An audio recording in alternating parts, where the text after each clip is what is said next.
အားလုံးပဲမင်္ဂလာပါရှင်ဒီနေ့ကတော့လင်မယားနှစ်ယောက်ထဲဒင်နာဒိတ်ကလေးသွားတာဖြစ်ပါတယ်အမြဲတမ်းမြတ်သူတို့ကဆိုင်ရကလေးတွေပါတယ်ဒီကလေးတွေနဲ့ပေါ့နော်အမြဲတမ်းသွားဖြစ်ပါတယ်နှစ်ယောက်ထဲဒါမုတ်သွားစားတာဒီနောက်ပိုင်းဆိုရင်တော်တော်ကိုရှားတက်လောက်ကိုဖြစ်နေပါပြီအဲ့တော့ဒီနေ့မှာတော့အလုပ်ကိစ္စလေးလည်းစကားပြောရင်းနဲ့နှစ်ယောက်ထဲပဲ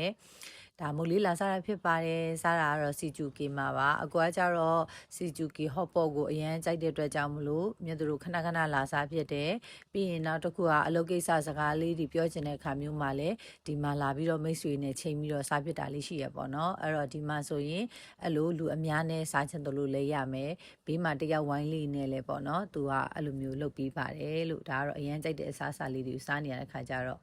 အရန်ကိုပျော်ရွှင်နေတဲ့အခိုက်အတန့်လေးပဲဖြစ်ပါတယ်ရှင်။သူတို့နှစ်ယောက်မှာကြတော့အကြိုက်လေးတွေကလည်းတူကြတာများတယ်ပြီးတော့ကြတော့တခုဆိုလို့ရှိရင်လည်းအဲ့လိုမငင်းနှမ်းပေါ့နော်။သွားကြမယ်စားကြမယ်လှူကြမယ်လှုပ်ကြမယ်ဆိုပြီးတော့မှစိတ်သဘောတူပြီးတော့မှ